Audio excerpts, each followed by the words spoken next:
Hello everyone, and peace of Christ to all. I hope today everybody is doing good and we will learn good from our today broadcast. I was sent an email from one of you in Facebook, uh, a Muslim making a video about people taking Quran out of context. So today we are going to show you if really we are taking Quran out of context or not.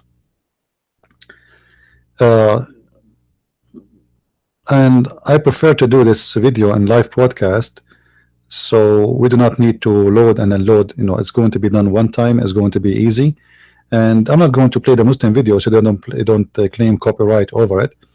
But the Muslim video is very simple. That people, they take Quran out of context. They can tell you really what is behind the verse and what the verse is about. And he was mentioning chapter 9 verse number 29. So today we are going to show you what really out of context mean. In front of us we see a sign which is really a quotation from verse number 9, chapter 9, sorry, which it says that the non-Muslims are unclean, they are filthy, najis, therefore they are not allowed to enter the city of Mecca. Now, are they the Muslim today taking things out of context when they have the sign in the highway?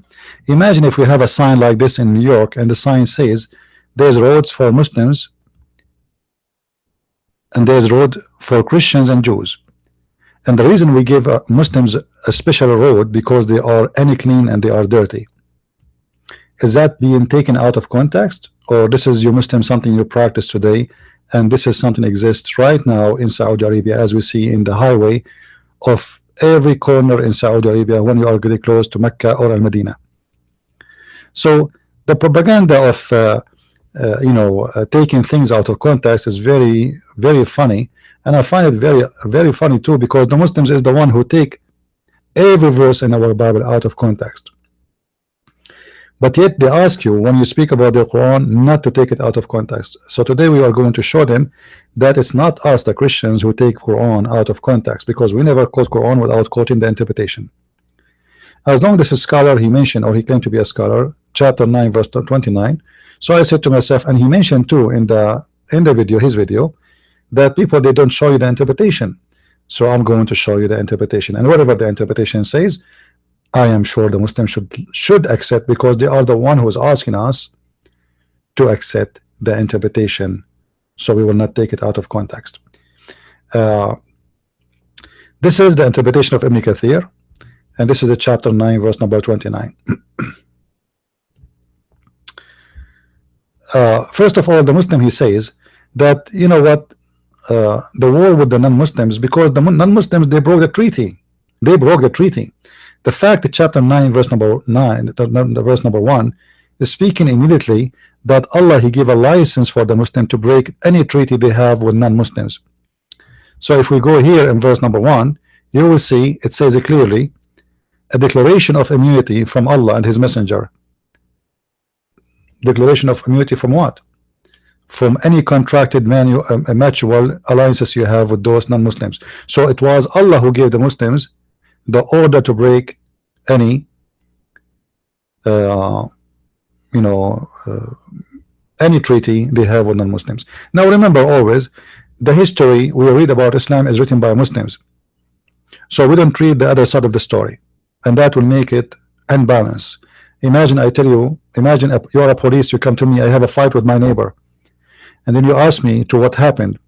I'm not going to tell you really something will take me to jail, something will condemn me, especially if I'm the one doing the aggression. I will tell you my own version of the story so I can make myself look good. And this is exactly what we are talking about. We are talking about religion. All their books is written by them, collected by them, reported by them, and then even those books were reported by them, the Muslim, they ran away from it. So now, if this is about people who they are breaking the treaty, the same chapter, what about those?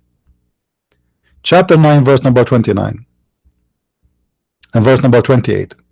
All who you believe, pagans are unclean. Pagans are unclean. You see, I'm not showing you a verse, I'm showing you all the verses. Before it, after it, between, whatever, you can read. So anyone is not a Muslim is unclean. What does that mean? What does that mean?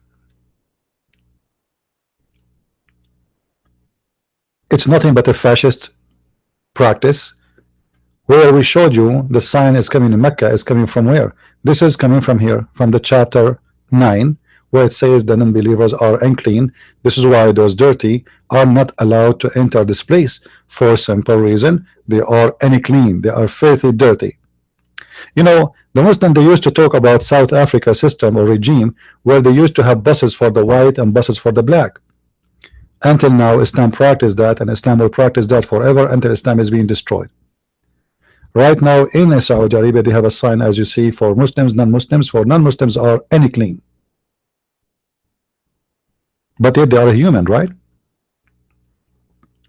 But yet those are human are unclean. This is why we justify separating them from non-Muslims. And even in Saudi Arabia, if you go there to work in Saudi Arabia, they will give you like work permit.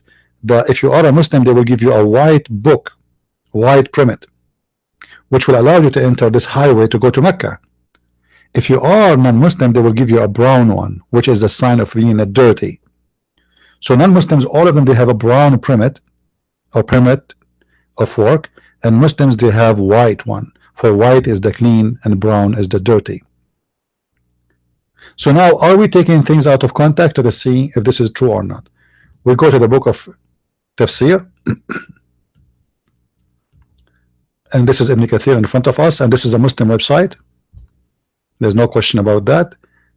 QuranX.com. Verily the mushrikeen are impure, najis, filthy, dirty, so they are not allowed to enter the city. And that is the same goes for the Jews and the Christians. And why the Christians and the Jews are dirty? Because the Christian, they say that Jesus is God, and the Jews, they say Uzair is the son of God. So both of them, they have the same problem. Therefore they are mushrikeen, they are najis, they are not allowed to enter the city of Mecca. And look what the verses in the Quran says. And read, I'm not giving the verse out of context, it is your interpretation. Verily the mushrikeen is an impure, Atta said, of the sacred mosque, etc., so they cannot enter. So let not come near the Masjid al-Haram. Okay, and now the Muslims, they have a problem. By forbidding non-Muslims from coming to Mecca and to go to Al-Madinah, they fear poverty, as you see with me. And if you fear poverty, Allah will enrich you. Okay, how Allah will enrich you now? Allah will find a solution. How Allah will enrich the Muslims? The Muslim, by stopping the non-Muslims from coming to Mecca, business is dead, business is dying, and the Muslim number is still small to make a business run. So what we can do now? Muhammad had a solution. So if you fear poverty, Allah will enrich you. How? Right away he says, go and order the Christians and the Jews, and order them and force them to pay you jizya.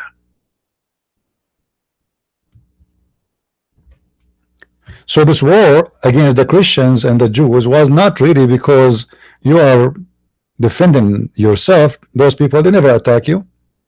It was just to make money and to do enrich the Muslims, who they are going to suffer from poverty after you force non-Muslim not to enter Mecca. If we go to the Quran, and those are the verses in front of us, as you see, I'm not making things up. Right away after he said that the non-believers are unclean, all right, they are dirty, don't let them get in, and then he says to them, if you fear poverty, soon Allah will enrich you. How? Verse number 29 explain, fight those who believe not in Allah nor the last days, nor hold forbidden what has been forbidden. So what is the problem here? Why would you fight them? Is that, does the verse says fight those who they are fighting you? No, it's speaking about people, specifically Christians and Jews. And what we will fight them for the following reasons. Fight those who don't believe in Allah. This is number one reason. Nor the last day. Number two. Nor hold what is forbidden by us. Number three. And by Allah Messenger. And they didn't acknowledge the religion of the truth, which means they don't accept Islam, of the people of the book. So none of those reasons is about fight those who fight you. And the reason to fight them is connected to the verse before it. See, we are not taking things out of context. It says, and if you fear poverty, soon Allah will enrich you. How? Make them pay jizya. So in order to solve the problem by forbidding non-Muslims from going to Kaaba, we go and launch a war against the Christian, and we slaughter their men, we steal their money, and after that we enslave their girls and their women, and we sell them as sex slaves. We make a lot of money, we bring their golds. However, even if we want, we can force them to pay jizya, and that will make them like a cow who give us milk for free. Every beginning of the month we go and collect the jizya. You know, the Muslims, by the way, they speak about the jizya, they say it's very little amount. It's very high amount. As an example, a Christian person, he have to pay an average of 4 golden dinar for every individual. Imagine if you have, at that time, people, they have many kids, like, you know, not like today you have 1 child, 2 child. People, they have 10, 12, etc. So if you have only 10 members in your family only, that means you have to pay 40 pieces of gold every month. And people at that time, you can buy a camel for a penny, but there's no penny. So the purpose of the war was to make money. Now, we don't want the Muslim to say we are taking things out of context. We go down to the tafsir and see what the tafsir is saying about that, so nobody will claim that I am taking things out of the meaning. So if we go back to Ibn Kathir, we will find the following.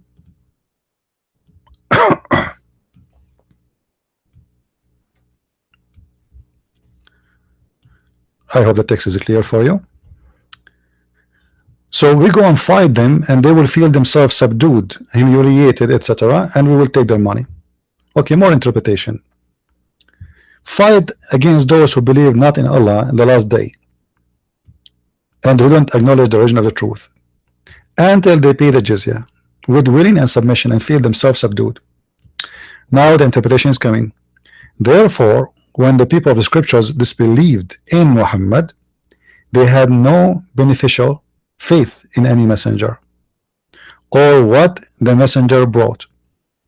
Rather, they follow their religion because this is confirmed with their ideas, lust, and the way of their forefather, not because there are Allah laws and religion. They had they been true believers in their religion, that faith would have directed them to believe in Muhammad. So if you don't believe in Muhammad, you are false. As simple as that. Because all the prophets gave the good news, Muhammad advanced and commanded them to obey. So Muhammad is commanding the Christians to obey. If the Christians don't want to obey, they don't want to believe in Muhammad. Therefore, they do not follow the religion of earlier prophet. Here we go. Just because you don't accept Muhammad, you are not a Christian no more. Because those religions come from Allah, but because they're sweet, their desire and lust. Therefore, they claimed of faith is an earlier prophet will not benefit them because they disbelieved in the master of all the prophet. You see it? So now this is the reason we should fight them, because they don't believe in Muhammad. There's no war, they do not attack us, we do not attack them. It's simply they are not accepting Muhammad to be a prophet, as you see. The volume is too loud. Sorry for that. I will keep the mic a little bit far away from me. Is it better now? Now, fight against those who believe Allah, they believe not in Allah, etc. So the reason, none of those reasons, and fighting those people who don't believe in Allah, is because they are fighting you just because they don't accept Muhammad as a prophet, and the interpretation is in front of us so clear. You can freeze the video and take your time to read it and have fun. They are fighting them Christians not because they are fighting Muhammad, but because they refuse to accept him as a prophet. So now we fight them, and as an excuse, by the way, this is an excuse as we showed you, because in verse number 28 it says clearly why. Because if you fear poverty, because now you as a fascist who refuse non-Muslim to enter the Kaaba and Mecca, and Medina, then we had to find a solution for you to make money. So what is that? Attack the Christians, take their money, and force them to pay jizya. So here he continues saying, so fight those who don't believe, etc. and last day. All right, this honorable ayah was revealed with the order to fight the people of the book after pagan were defeated. This is something separated. Muhammad now he been victorious over his own tribe Quraysh, who they are pagan. So now it is the turn for the Christians, one by one. We will kill you one by one. So the people entered Allah religion, large number. So now Muhammad he had more fighters because he forced people to convert to Islam. And the Arabian Peninsula was secured under Muslims control. So Allah now commanded his messenger to fight the people of the scriptures. You see, it's not the Christians were commanded to fight the Muslims, as the Muslim tried to say to us, you are taking it out of context. Here we go, Muhammad now is secure, Arabian Peninsula is under his control, and now he have a lot of army, and now he need to feed them. The verse before says, if you fear poverty, Allah will enrich you. How? We attack the neighbors and we steal their money, or they have to pay us jizya. Either way is going to provide us with a lot of money. So here you see, Allah commands his messenger. Allah commands his messenger to fight the people, the scriptures, the Jews and the Christians, on the 9th years of Hijrah, and he prepared his army to fight the Roman. You see, it's not the Roman who prepared their army to fight Muhammad. It was Muhammad who been receiving an order from his God, as he claimed, to fight the Roman. So he called the people for jihad. It's not the Roman who came to Mecca to fight Muhammad.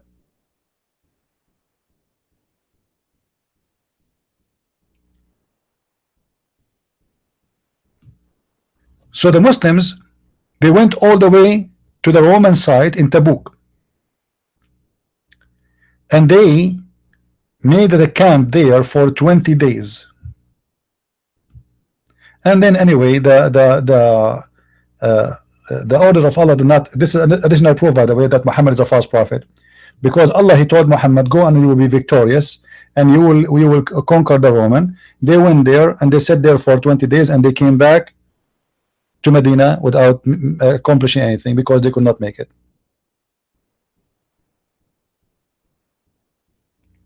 So as you see here in the interpretation of the Muslims, there's no Roman attacking the Muslims. There's no Roman sending letter to Muhammad says convert to Christianity or we will kill you. It's not the Roman who announced jihad.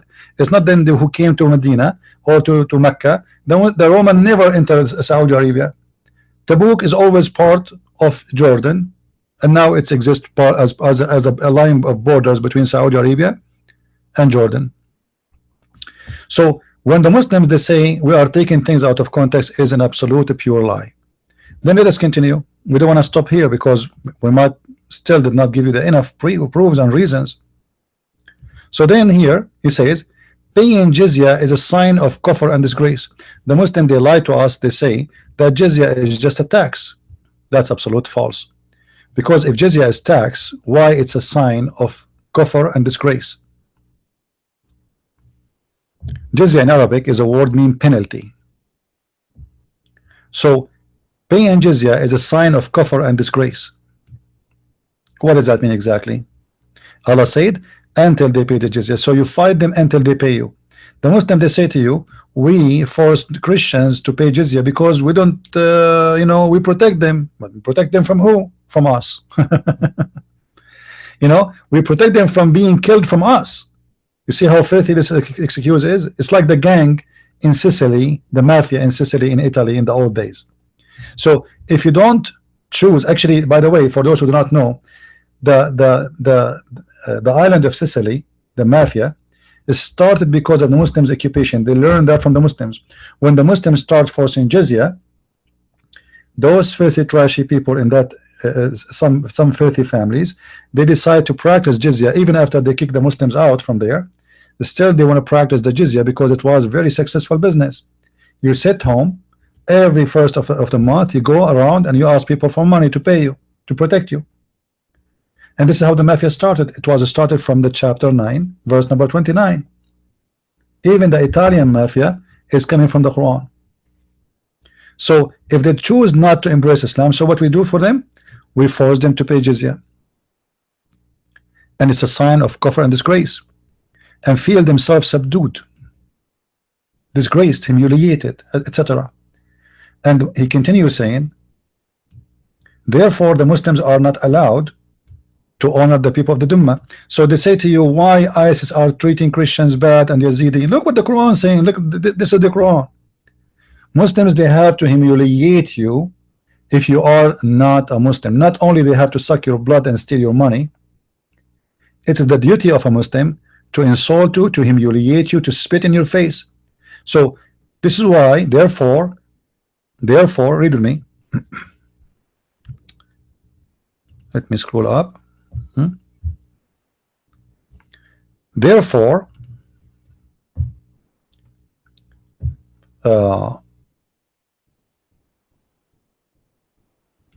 Muslims are not allowed to honor the people of the Ummah. Why? Somebody is a Christian. Why do you want to honor him? What's the problem? Because he's a Christian. You see, you're not more in him now. He's even paying you the jizya. It's not enough. The Muslim, they say jizya is tax. No, no, no. You cannot even honor him. You have to humiliate him or elevate them above the Muslims, for they are miserable, disgraced, humiliated. And look what Muhammad, he said, the prophet of peace. He said, read what the prophet says. The prophet is the best example. The prophet is the amazing man. Don't initiate salam to the Christians and the Jews. And if you meet any of them in the road, force them to the most narrow alley. So not only Muhammad is encouraging Muslims to be an enemy to each other, he is encouraging the Muslim to humiliate the Christians, and when they see you in the street, they force you to walk in the narrowest alley. What does that mean? In the old days, there was an open sewage, a little canal in the side of the way, the walkway. So when a Christian come in and a Muslim come in, the Christian, he have to jump automatically in the sewage, and he should act like a pig, like a dog. The Muslim have a duty to humiliate him. So a Muslim, when he see a Christian in the road, he have to bother him, he have to hurt him. But yet they say to us, Islam is a religion of peace, and Muhammad was a great man. He was very good to the Christians. He was marrying a Christian woman. This is what they say to you. The fact he did not marry Christian women, he raped them. Mary the Copt, she was not married to him. She was his sex slave. Safiya was kidnapped from her husband after he killed her husband.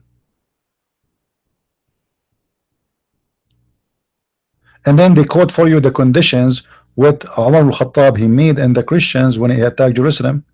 Right now we see that we have a problem in Al-Aqsa between the Jews and the Muslims, and the fact, the history in front of you, it was Umar al-Khattab who sent his army, and surround Jerusalem, and he forced people there to surrender, and they are in occupation. It's not the Jews who are occupation for Jerusalem, it is the Muslims.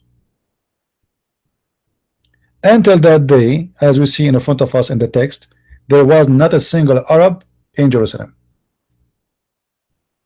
and nobody speak Arabic. All those countries you see in the map today speaking Arabic, they don't speak Arabic. Syria, Iraq, Lebanon, Israel, Jordan, Algeria, Morocco, Tunisia, Egypt, they don't speak Arabic. So what happened? The filthy army of Muhammad is scattered everywhere, and they force, wherever they go, they force Arabic language.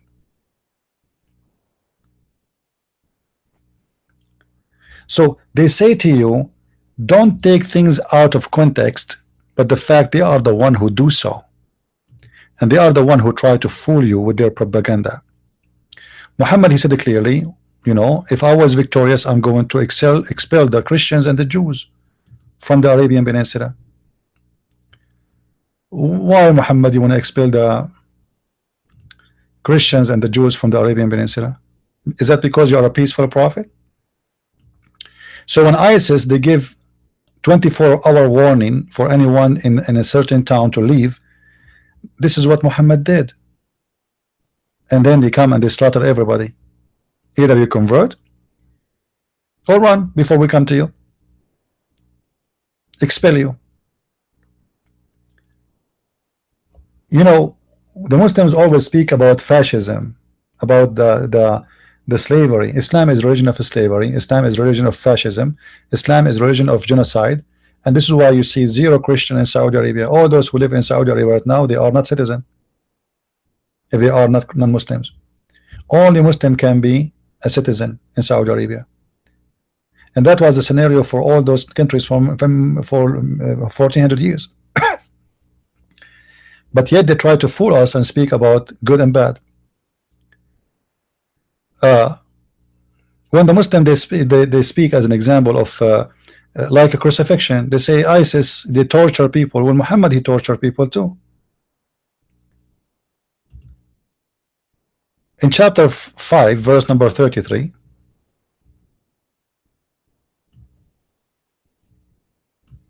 there's a story of supposedly people who converted to Islam and then they killed the shepherd and they ran away with some camels. Okay, let us say those people are guilty. What Muhammad did with those people, read with me. He chased them, he brought them, and he cut off their hands and feet and gouged their eyes. Do you see it? That is what ISIS do.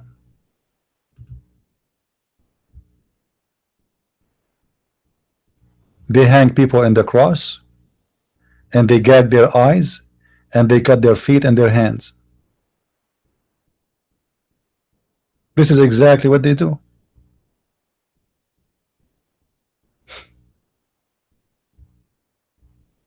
And they take selfie with them. So why they say ISIS is not Islam and ISIS are not Muslims? That guy in the video, he said that ISIS, the prophet, he prophesied about them that they are young passionate people who don't follow Islam, but they are going to kill even Muslims. But the fact, Muhammad the false prophet, he did not say what this guy is saying. He was speaking about those bad people who will come from Khurasan, and Khurasan is not Iraq. Khurasan is not Iraq. Look what Muhammad he prophesied. They keep saying to you that ISIS is prophesied by Muhammad about them. 3 will fight one another for your treasure. Each one of them is a son of Caliph. None of those is a son of Caliph. But none of them will gain in it. Then the black banners will come from the east. Is Iraq in the east of Saudi Arabia? Are you stupid? The east of Saudi Arabia is India. So this is again, if this is Muhammad speaking about ISIS, that's mean he's a false prophet again. And in different hadith, Muhammad he mentioned that this is coming from Khurasan. Here we go. Black standard or banners or flags will come from Khurasan.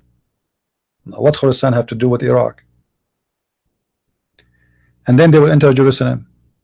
I mean, the Muslims, they try to fool you because they assume that you are ignorant, you do not know much about Islam. So let us fool those non-Muslims who know nothing and they don't speak Arabic, so we can get, you know, we can get into their head.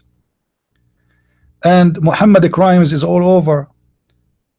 As an example here, when Bani Qurayza, they surrendered to Muhammad. Muhammad he surrendered them for more than 22 days or 25 days, as some stories says.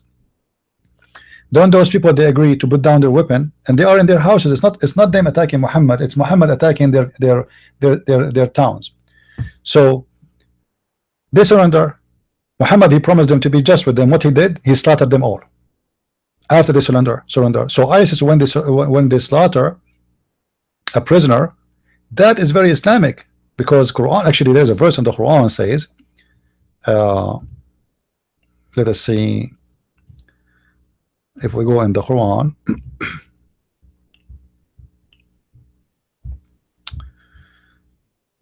Let's show, just to show you the verse.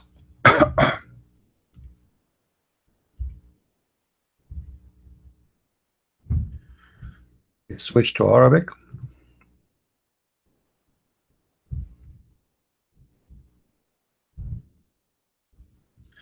It's not for a prophet, it's not appropriate for a prophet to have a prisoners of war. So what does that mean? Kill them all. This is why you see, if you go and watch the videos of ISIS, the Muslim who sponsor them, they say take no prisoners. Why? Because this verse in the Quran says so. Take not prisoners. It's not fitting for the prophet that he should have a prisoners of war until what? Until you cut every head around you. You see it? They say to you that ISIS, when they kill prisoners of war, they are not practicing Islam.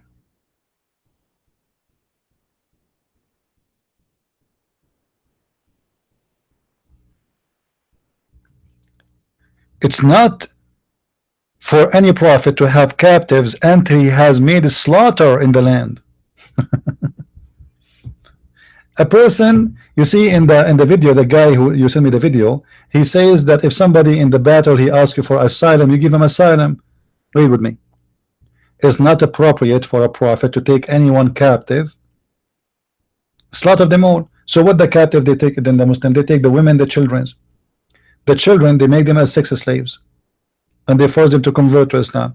If you go and see the story of Bani Qurayza, you will see here a story of a woman. She was laughing from pain because Muhammad is slaughtering her families, her tribe, in front of her eyes. Just because she was laughing, they cut her head. And the one is reporting the story is Aisha. So this woman, she was laughing. Look what it says. While the messenger was killing her people, there was a woman. No woman of Bani Qurayza was killed. They took them as sex slaves, except she was with me. Who's talking? Aisha. Talking and laughing in her back and belly, which means this woman, she lost her mind of what she is seeing.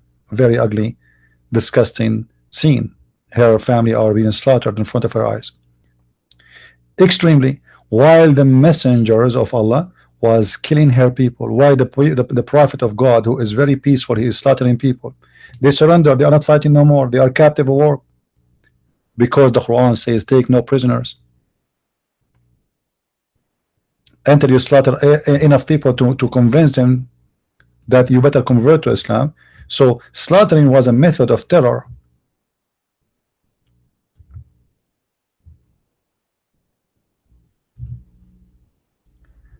This story here about a tribe is called Bani al-Mustaliq. Those, they never fought Muhammad. They have no problem with Muhammad. Look what Muhammad did to him. Those people, they are peacefully living in their own land. Muhammad, he was watching them from far away, and he waited until their men, they were watering their animals, and then he attacked them, and he enslaved all the women, and he killed all the men. And he took one of the women. Her name is Juriya.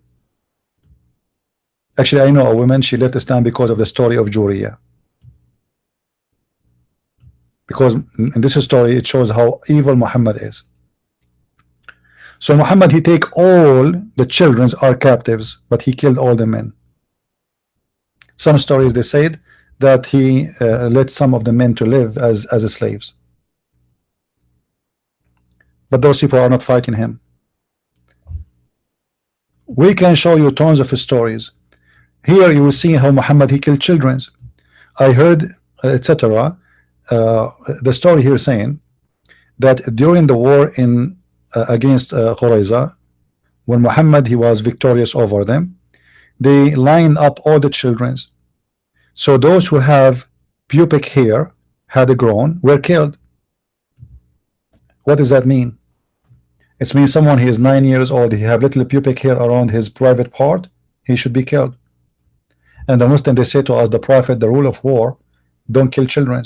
So we showed you Muhammad in the hadith before killing women, and here we show you killing kids, because a pubic hair of somebody he is under the age of 10 doesn't make him an adult. Still, he was killed.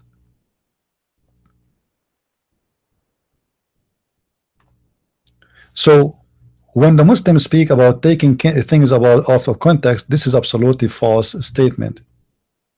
What about Muhammad? What about ISIS burning people? Look what Muhammad, he says. There's a group of people, they are not coming to pray. So Muhammad, he said, I swear by Allah, if they don't come to pray, I'm going to take wood, put them in the top of their houses, and burn them alive in their houses. And the reason for that, just because they did not attend the prayer, that's all. They are not kuffar, they are not going in war with him. So for just not coming to pray, It's enough reason for Muhammad to burn you and your family alive in your house. What about somebody fighting ISIS? A Muslim, he did not come to the mosque, he is praying at his home. So if you pray at home, still Allah Muhammad, Allah Prophet, he will burn you alive in your house.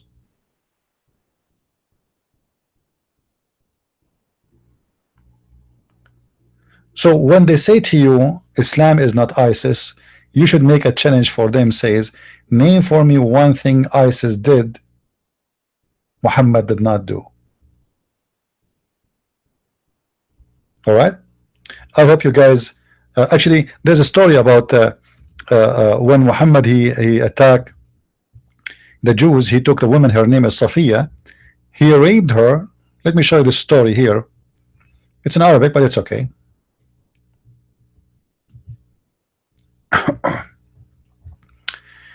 This reference exists in many books, but right now I'm reading the book of Zad al-Ma'ad fi Huda Khair al-Ma'ad, and this is a very Islamic website. All right, and this is page number 290 and 291. So when Muhammad he attacked those people in their tribe, and he took Safiya, and Safiya, she was a young bride, hadithatu ahdin bid-dukhul, so she just have or get married, young beautiful girl who got married. All right, wasaba Rasulullah sallallahu alaihi wasallam Safiya, so the Prophet of Allah, he took Safiya as a captive, and he took with her cousin. And Safiya, she was under the guy, his name is Kunana, which means she was married to a guy, his name is Kunana, and she was newly married. So the Prophet, he ordered Bilal to bring her by his camel or his donkey, whatever it is, and then he went and he walked with her between the dead ones. And then Allah Prophet, he said to him, oh, you are walking her between the dead, come on, have mercy on her, those are her family. See how nice Muhammad is. Then according to the story, Muhammad later he like free her from slavery, but the fact she cannot go anywhere, she became his wife anyway. I mean, where can she go? But look what it says here.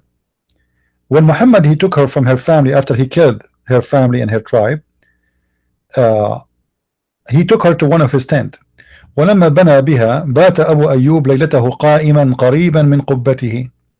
So when Muhammad he did have sex with her, he raped her the same night. Look what happened. A guy, his name is Abu Ayyub, he slept next to Muhammad tent, and he not stand, he stand next to Muhammad tent, and he was standing with his sword until the morning. In the morning, the Prophet he came out, and he said to Abu Ayyub, what are you doing here? What's wrong? He said, well, I was really worried all my night, Prophet, because you enter upon this woman, which means to have sex with her, to rape her, but you are the one who killed her father, her brother, her husband, and the total number of her tribe. So I was afraid she will assassinate you. So the Prophet he laughed.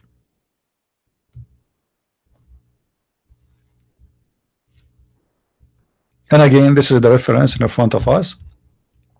I'm using a very Islamic website, not my website. This is the book of Zad al-Ma'ad, the book of As-Sirah al-Nabawiyah. And the book is written by a very well-known Islamic scholar. His name Ibn al-Qayyim al-Jawziyah. Al-Imam Shamsuddin Abi Abdullah Ibn al-Qayyim al-Jawziyah, very well-known big scholar. And this is page number 290 to 91. So when the Muslim they say to us, you are taking things off context, I mean, this is very silly and very stupid. But I understand they assume that all of you are a bunch of ignorant and you do not know Arabic. So anyway, you will not know.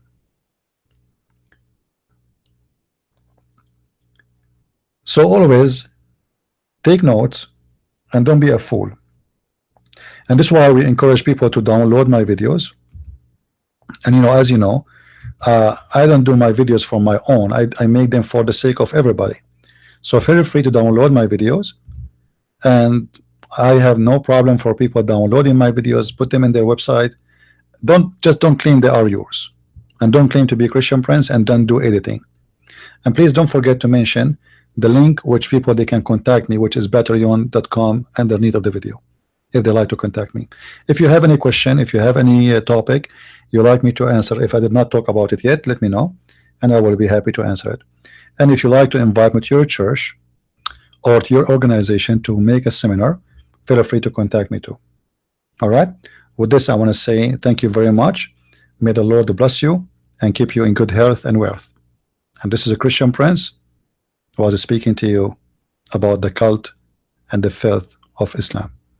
Christ is Lord, Islam is false, and only idiots cannot see that. So don't be one. Don't be one of those idiots. And don't forget to subscribe. And if you like to read more, you can go and search in Amazon for a Christian Prince as an author, and you will find the list of my books all over Amazon. God bless, and thank you very, very much. Bye-bye.